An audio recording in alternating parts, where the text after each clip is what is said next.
दोस्तों आपका हमारी यूट्यूब चैनल टीचिंग टेक पर बहुत बहुत स्वागत है। दोस्तों आज के इस वीडियो में हम बात करेंगे हिंदी व्याकरण के बहुत ही महत्वपूर्ण टॉपिक प्रत्यय के बारे में।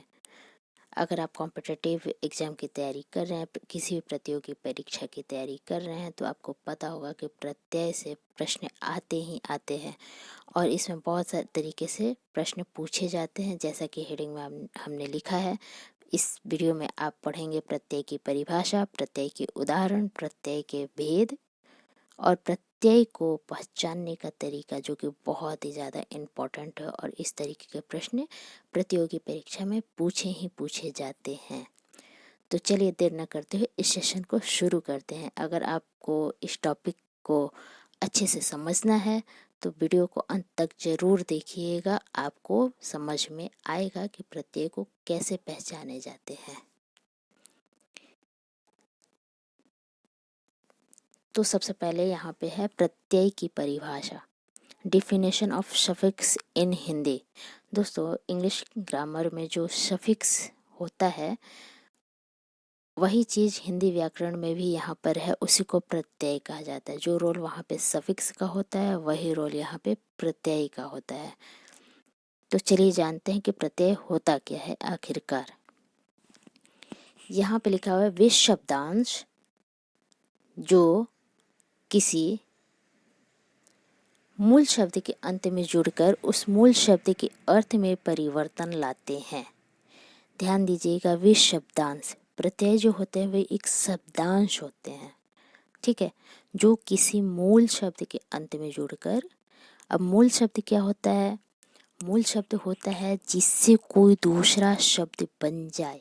जैसे पढ़ाई है, ठीक है, तो पढ़ाई क्या है? पढ़ाई किस शब्द से बना है? पढ़ से बना है। पढ़ से बना है पढ़ाई। पढ़ से होता है पढ़ना। पढ़ में ना जोड़ेंगे तो पढ़ना बन जाएगा, पढ़ में आई जोड़ेंगे तो पढ़ाई बन जाएगा। तो इन दोनों का मूल शब्द क्या हुआ? पढ़ हुआ।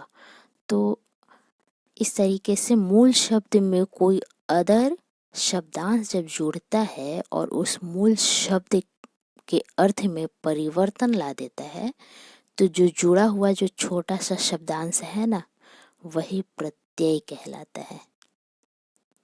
समझ पा रहे हैं? तो आपको ये चीज़ और भी क्लियर होगी जब हम उदाहरण पढ़ेंगे, ठीक। अब यहाँ पे एक लाइन और ये है कि प्रत्यय दो शब्दों से मिलकर बना होता है। कभी कभी ये पूछा जाता है कि प्रत्यय किन दो शब्दों से मिलकर बना होता है, या फिर प्रत्यय का संधि विच्छेद, इस तरीके से प्रश्न पूछेंगे। तो इसके लिए एक लाइन यहाँ पे मैंने ऐड किया है।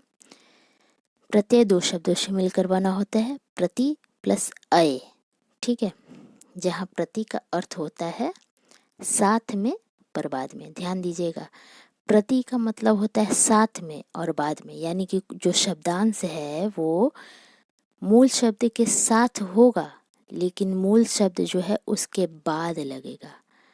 अब साथ में कोई चीज़ होता है तो हो सकता है कि वो बीच में भी रहे या फिर पहले भी रहे, लेकिन यहाँ पे कंडीशन है वो साथ में रहेगा लेकिन बाद में रहेगा, ठीक है। फिर और ऐ शब्द का अर्थ है चलने वाला, या फिर आप कह लीजिए लगने वाला, ठीक। तो ऐसा शब्दांश जो मूल शब्द के साथ में और बाद में रहे, बाद में लगे, वही प्रत्यय कहलाते हैं। अर्थात वह शब्दांश जो शब्दों के साथ में पर बाद में चले या लगे, प्रत्यय कहलाता है। अब आते हैं प्रत्यय के उदाहरण पे। यहाँ से आपको 100% क्लियर हो जाएगा कि प्रत्यय में मूल शब्द क्या है और प्रत्यय क्या है। देखिए यहाँ पे लिखा है पढ़ाई, ठीक है, तो पढ़ाई में जो पढ़ाई को जब हम ब्रेक करेंगे तो क्या लिखेंगे? पढ़ प्लस आई। तो पढ़ जो शब्द है जिससे पढ़ाई बना हुआ है वही आपका मूल शब्द है, ठीक है। तो पढ़ाई, पढ़ में आई जुड़ा, यानी कि उसके अर्थ को उसने परिवर्तित कर दिया। पढ़ाई, पढ़ से पढ़ाई हो गया, पढ़ में आई जुड़ा, तो ये जो आई है जो कि मैंने अंडरलाइन किया हुआ है, ये जो आई शब्द है यही आपका प्रत्यय है। फिर से समझिए। पढ़ मूल शब्द हुआ और पढ़ में शब्दांश जुड़ा। कौन सा शब्दांश? आई। ठीक, तो ये जो आई है ना वो प्रत्यय है। ठीक है, उसी तरीके से अपनापन, अपना जो है वो मूल शब्द है और अपना में पन नामक प्रत्यय, पन प्रत्यय जुड़ गया तो वो शब्द परिवर्तित करके अपनापन बन गया। ठीक है, इसलिए यहाँ पे जो प्रत्यय है वो पन है। ठीक, और इसमें मूल शब्द क्या है? अपना, क्योंकि अपना से ही अपनापन बना हुआ है। तो उम्मीद है कि आपको मूल शब्द भी क्लियर हुआ होगा और प्रत्यय भी क्लियर हुआ होगा। चलिए एक दो और उदाहरण देखते हैं इसका। उसी तरीके से है घटिया। ठीक है, तो घटिया का जो मूल शब्द है वो क्या है? घट। घट से बना हुआ है घटिया, और घट में कौन सा क्या जोड़ेंगे? इया। इया जोड़ दिया तो घटिया हो गया।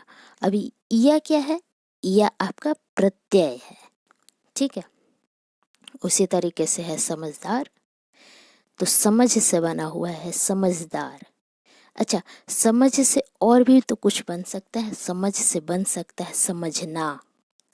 ठीक, समझदार अलग उसका अर्थ हो गया, समझना अलग अर्थ हो गया, लेकिन इसका इन दोनों का मूल शब्द क्या हुआ? समझ हुआ।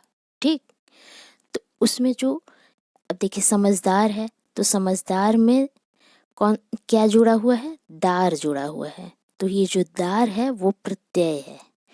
अच्छा, अब समझना रहता तो समझ में क्या जुड़ा रहता? ना। ठीक है, तो ना प्रत्यय कहलाता और समझ मूल शब्द कहलाता।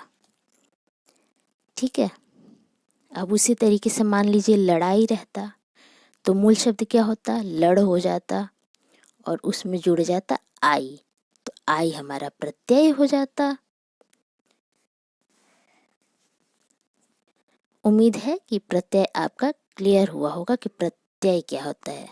ठीक, अभी हम इसके भेद को भी समझेंगे और भेद की जब उदाहरण देखेंगे ना तो और भी ज़्यादा आपका क्लियर हो जाएगा। तो देखिए, प्रत्यय के जो भेद होते हैं वो दो प्रकार के होते हैं, कृत प्रत्यय और तद्धित प्रत्यय। ये एक नंबर के क्वेश्चन इस तरीके से मल्टीपल चॉइस क्वेश्चन आपको पूछ लिए जाते हैं कि प्रत्यय के कितने भेद होते हैं। तो दो भेद होते हैं, और कौन कौन से? तो कृत प्रत्यय और तद्धित प्रत्यय।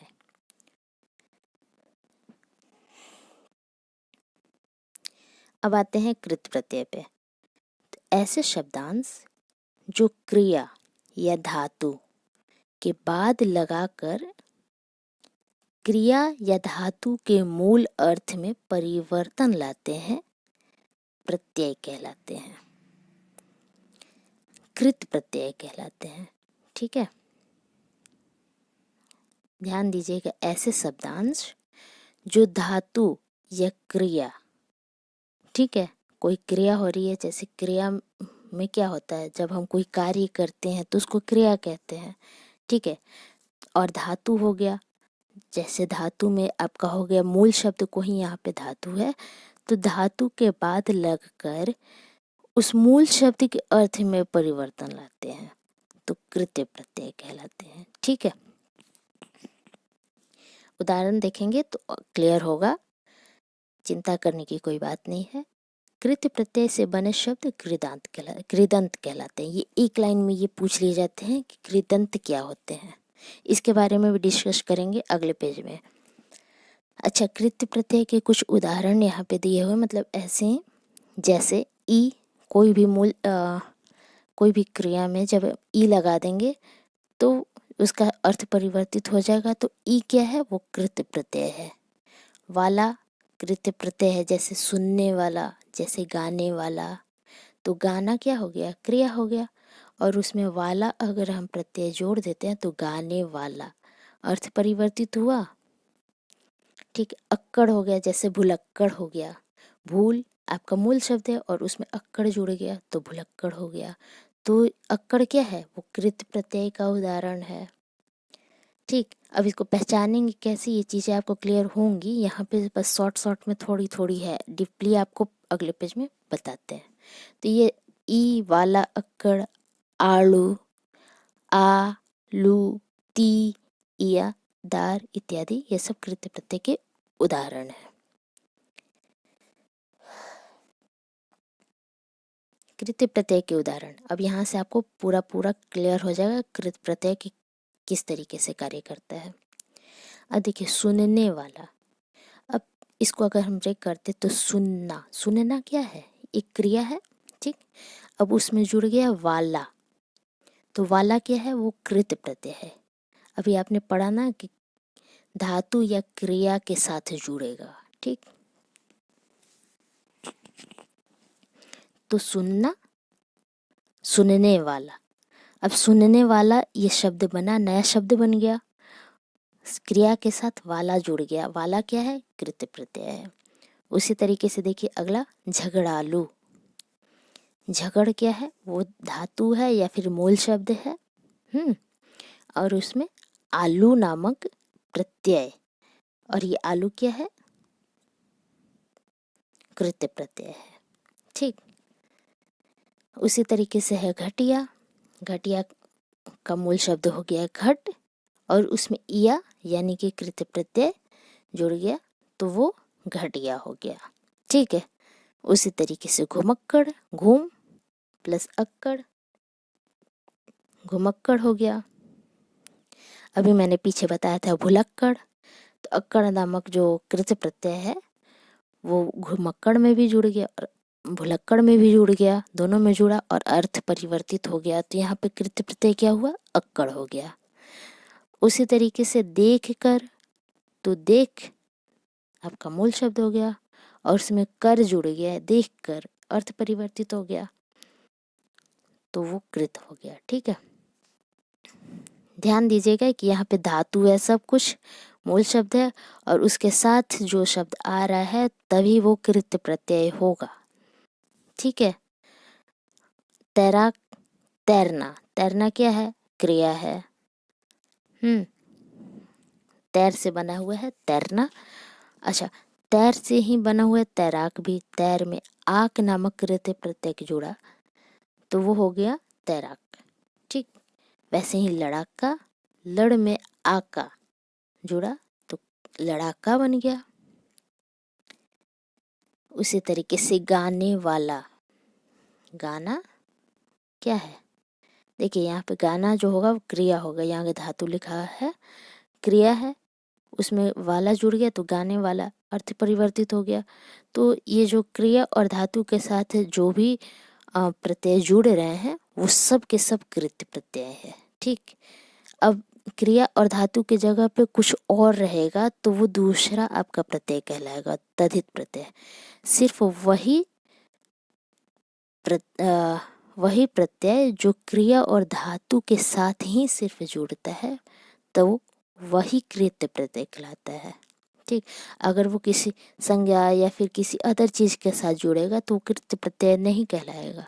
कृत्य प्रत्यय दो ही चीजों को फॉलो करता है, या तो वो क्रिया रहे या फिर वो धातु रहे। अगर उसके साथ कोई भी प्रत्यय जुड़ा हुआ है तो वो कृत्य प्रत्यय है, ठीक है। खिलाड़ी, खेल है, खेल क्या है, धातु है, धातु शब्द है, तो उसके साथ आड़ी अगर जुड़ता है तो आड़ी क्या होगा, वो कृत्य प्रत्यय होगा, ठीक है। और थोड़ा सा क्लियर करते हैं, अगर उम्मीद है कि क्लियर हुआ होगा, लेकिन अगर थोड़ा कुछ भी बचा होगा ना तो वो अगले पेज से क्लियर होगा। देखिए ये बहुत इम्पोर्टेंट है, ये इसी को तो समझना है मेन, कृत्य प्रत्यय को पहचानने का तरीका। देखिए कृत्य प्रत्यय, अभी आपने पीछे पढ़ा था कि कृत्य प्रत्यय से जो बने शब्द होते हैं वो कृदंत कहलाते हैं। जैसे सुनने वाला, ठीक, झगड़ालू, घटिया, घुमक्कड़, देखकर। मैंने पिछले ही उदाहरणों को उठाया है ताकि आपका पूरा क्लियर हो जाए, कहीं से कुछ बचे ही ना, ठीक है।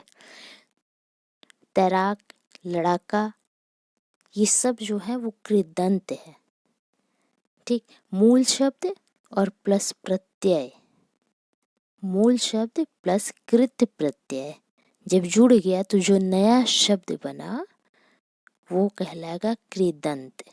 जैसे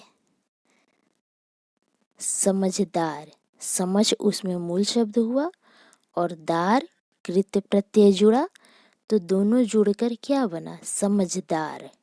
तो ये जो समझदार बनकर जो ये नया शब्द आया हमारे सामने वही कृदंत है। जैसे झगड़ालू, ठीक, झगड़ मूल शब्द हुआ और उसमें आलू नामक प्रत्यय जुड़ गया तो झगड़ालू बना, ठीक। तो झगड़ालू क्या हुआ, वो कृदंत हो गया, ठीक। उसी तरीके से घटिया है, उसी तरीके से घुमक्कड़, देखकर, तैराक, लड़ाका इत्यादि ये सभी कृदंत है।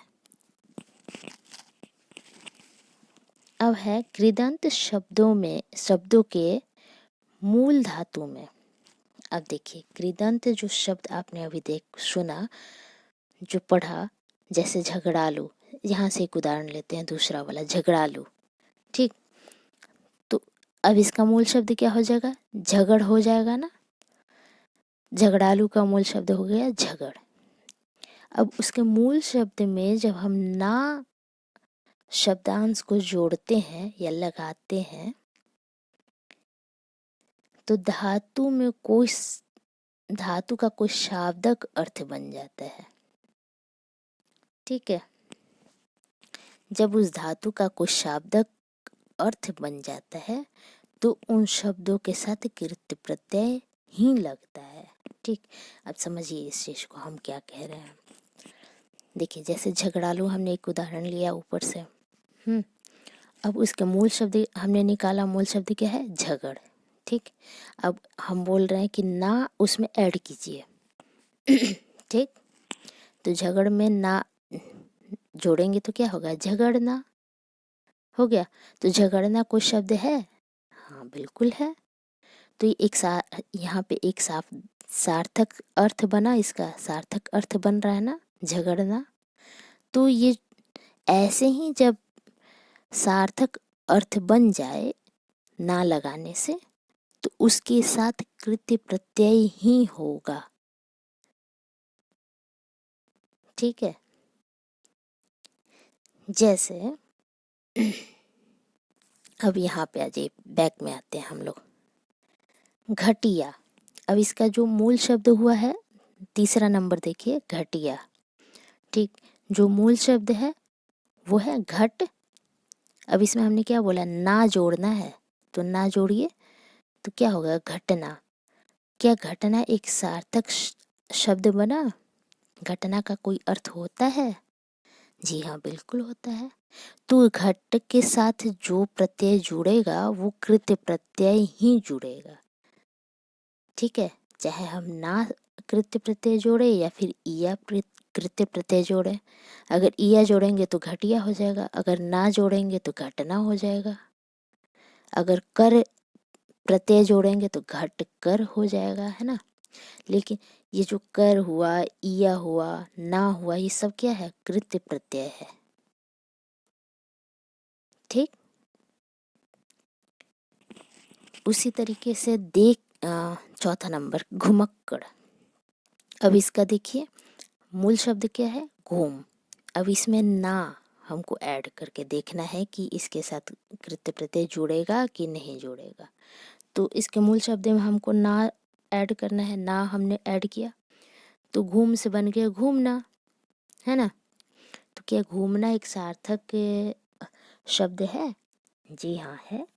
तो इसके साथ जो भी प्रत्यय लगेगा वो कृत्य प्रत्यय ही लगेगा, ठीक है। उसी तरीके से देख कर, तो देख जो मूल शब्द है उसका, उसमें ना जोड़ कर देख लीजिए, तो ना हमने जोड़ा तो देखना एक सार्थक शब्द बन गया, ठीक। तो सार्थक बन गया तो इसके साथ कृत्य प्रत्यय ही होगा, ठीक। उसी तरीके से तैराक है तो तैर में अगर हम ना जोड़ते तो तैरना, ये भी एक सार्थक शब्द बन गया, तो यहाँ पे भी कृत्य प्रत्यय ही होगा।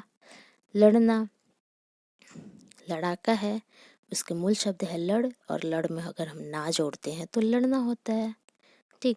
तो इसके साथ भी कृत्य प्रत्यय ही जुड़ेगा, ठीक है। अब देखिए यहाँ पे लड़ना है, लड़ाका मैंने लिखा है और उसका जो मूल शब्द है वो लड़ है। यहाँ पे मैंने जोड़ा है आ का कृत्य प्रत्यय। ठीक, अब लड़ाई भी तो हो सकता है ना, तो लड़ प्लस आई, तो आई भी क्या होता है, कृत्य प्रत्यय होता है। क्यों? क्योंकि लड़ में अगर हम ना जोड़ते हैं तो लड़ना एक शाब्दक सार्थक शब्द बन जाता है, तो उसके साथ जो भी प्रत्यय जुड़े वो कृत्य प्रत्यय ही होगा। ठीक है, उम्मीद है कि क्लियर हो गया होगा। ठीक, अब आते हैं इसके दूसरे भेद पर। ठीक है, ऐसे शब्दांश जो किसी संज्ञा इसके पढ़ाने से पहले मैं एक बात कहना चाहती हूँ कि अब देखिए आपने इतना पढ़ा, जब तक आप इसको अप्लाई नहीं करेंगे ना तब तक आपको 100% क्लियर हो भी जाएगा तो आप भूल सकते हैं। ठीक है, तो आप भूलें ना, इसके लिए बहुत ज़रूरी है प्रैक्टिस करना। कोई भी चीज़ जब तक हम प्रैक्टिस नहीं करते, जब तक हम अप्लाई नहीं करते हैं, तब तक वो हमारी मेमोरी में नहीं बैठता है। ठीक, तो आप इसका क्विज सॉल्व कर सकते हैं हमारे टेलीग्राम चैनल, जिसका लिंक हमने डिस्क्रिप्शन में दे दिया है। आप वहाँ से जाकर इसका क्विज सॉल्व कीजिए, तभी आपको ये आएगा। ठीक है, और जिस तरीके के प्रश्न बनते हैं ना परीक्षा में, उसी पर आधारित वहाँ पे क्विज है, प्रश्नों का संग्रह है, प्रत्यय से जुड़े, समास से जुड़े और भी हिंदी व्याकरण के और भी टॉपिक से जुड़े हुए हैं। तो आपको जिस चीज़ का क्विज देना है आप वहाँ से जाकर उस चीज़ का क्विज ज़रूर लगाइए। आप हमारे टेलीग्राम चैनल से जुड़ जाइए। चलिए देखते हैं अब दूसरा, तद्धित प्रत्यय। ऐसा शब्दांश जो किसी संज्ञा, सर्वनाम, विशेषण के अंत में लगकर उसके मूल शब्द के अर्थ में परिवर्तन लाते हैं।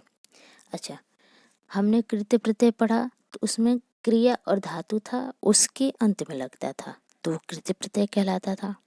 अब यहाँ पे तद्धित प्रत्यय है, वो संज्ञा, सर्वनाम, विशेषण इन सब के अंत में लगेगा। तो ये इन दोनों के बीच में बेसिक डिफरेंसेस हैं। ठीक, अगर क्रिया के साथ लगता है तो कृत्य प्रत्यय, नाम से भी हम जोड़कर टैली करके इसको थोड़ा सा मेमोराइज कर सकते हैं।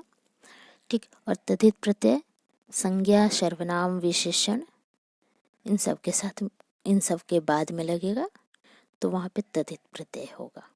ठीक है, यहाँ पे एक लाइन ये भी आता है, कभी कभी कहीं कहीं पूछा गया है कि तद्धित प्रत्यय से बने शब्द को क्या कहते हैं, तो उसी से मिलता जुलता है ये, ज़्यादा मतलब थोड़ा बहुत आप पढ़ लेंगे तो आपके दिमाग में आ जाएगा कि तद्धित प्रत्यय से बने शब्दों को तद्धितांत कहते हैं। ठीक है,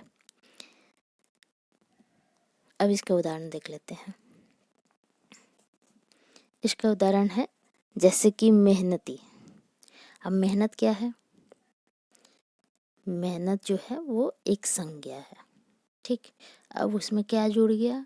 बड़ी ई, तो बड़ी ई जुड़ा तो मेहनती बन गया, मेहनत से मेहनती बन गया, मेहनती अर्थ परिवर्तित हो गया। ठीक है, और संज्ञा में जुड़ा तो ये यहाँ पे कौन सा प्रत्यय होगा? तद्धित प्रत्यय होगा। उसी तरीके से है रसोइया। ठीक है, रसोई क्या है? वो भी संज्ञा है, और इसमें कौन क्या जुड़ा है? इया, तो संज्ञा के साथ जो भी प्रत्यय जुड़ेगा वो तद्धित प्रत्यय होगा। अभी अभी हमने पढ़ा कि तद्धित प्रत्यय संज्ञा, सर्वनाम या विशेषण के बाद आते हैं। ठीक, तो यहाँ पे संज्ञा दिख रहा है ना हमको, तो उसके बाद जो भी प्रत्यय जुड़ा वो तद्धित होगा। अगर यहीं पे कोई क्रिया रहता और क्रिया के बाद जुड़ता तो वो कौन सा प्रत्यय हो जाता?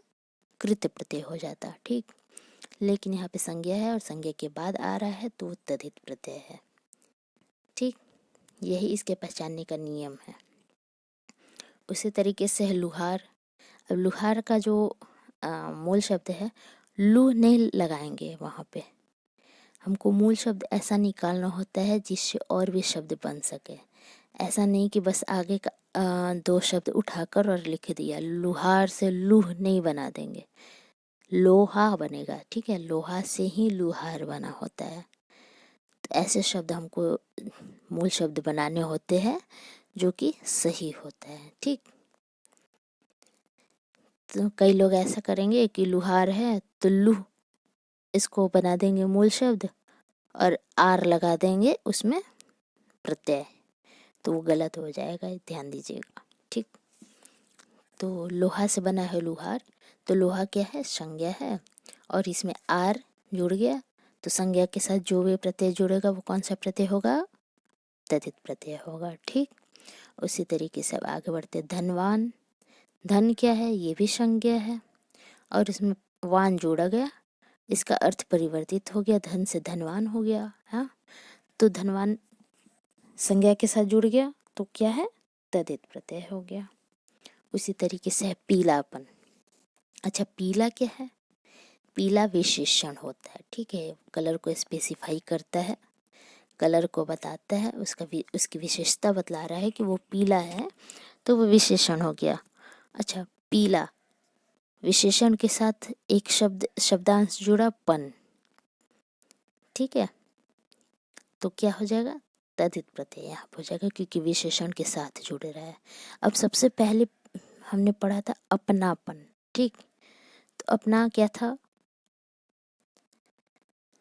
अपना भी विशेषण था और उसके साथ पन जुड़ा था, तो वो भी एक तद्धित प्रत्यय हो जाएगा, ठीक है। अब आते हैं नीलिमा। नीला ये भी विशेषण है और इसके साथ क्या जुड़ा, ईमा, तो ईमा आपका क्या हो जाएगा, तद्धित प्रत्यय हो जाएगा, क्योंकि विशेषण के साथ जुड़ रहा है, ठीक है। प्यासा, उसी तरीके से प्यास जो है संज्ञा है और इसके साथ क्या जुड़ गया, आ, ठीक। तो संज्ञा के साथ जुड़ा तो तद्धित प्रत्यय हो जाएगा। मिठास, मीठा क्या है, विशेषण है, मीठा उसकी विशेषता बता रहा है, तो विशेषण है, और उसके साथ क्या जुड़ा, आस, तो आस क्या है, विशेषण के साथ जुड़ा, तो आस क्या हो जाएगा, तद्धित प्रत्यय हो जाएगा, ठीक। खटिया, खाट, देखिए यहाँ पे खटिया का मूल शब्द क्या बनाया, खाट, ये नहीं कि खटी बना दिया उसका मूल शब्द, तो ये भी आपको ध्यान रखना है कि मूल शब्द ऐसा बनाए जो जिसका कोई अर्थ है, मतलब जिससे और भी शब्द बन सके। खटी बना देंगे तो खटी कुछ होता है क्या, नहीं होता है, खटी होता ही नहीं है, खाट से खटिया बना होता है, तो खाट हमारा मूल शब्द होगा। मूल शब्द भी पूछता है, इसी तरीके से दे दिया रहेगा और बोलेगा कि इनमें से मूल शब्द की पहचान कीजिए, ठीक है। तो आपको ध्यान रखना है कि मूल शब्द ऐसा बना है जिससे और भी शब्द बन सके और वो सही हो, ठीक। तो खाट बना, और खाट क्या है, संज्ञा है, इसमें इया जुड़े, तो संज्ञा के साथ जो भी प्रत्यय जुड़ेगा वो कौन सा प्रत्यय होगा, तद्धित प्रत्यय होगा। उसी तरीके से सुंदरता है, तो सुंदर क्या है, सुंदर विशेषण है, और सुंदर के साथ ता जुड़ गया, ठीक है। ता जुड़ा तो वो क्या है, तद्धित प्रत्यय है, क्योंकि विशेषण के साथ जुड़ रहा है, ठीक है। चचेरा हो गया, तो चाचा प्लस एरा, चाचा क्या है, संज्ञा है, और संज्ञा के साथ जो जुड़ेगा वो तद्धित प्रत्यय होगा, ठीक। तो दोस्तों ये था आपका प्रत्यय। अगर आपने हिंदी व्याकरण, उम्मीद है कि आपको प्रत्यय क्लियर हो गया होगा, ये टॉपिक आपको समझ में आ गया होगा। यदि नहीं समझ में आया है तो आप कमेंट बॉक्स में कमेंट करके अपने सवाल पूछ सकते हैं, आपको ज़रूर से ज़रूर रिप्लाई मिलेगा।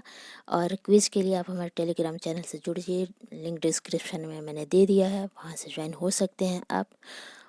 दोस्तों इसके पहले हमने समाज से का सेशन अपलोड किया है और उसमें भी इसी तरीके से टेक्निकल चीज़ें बताई गई है, बारीकियाँ बताई गई है एग्ज़ाम से रिलेटेड।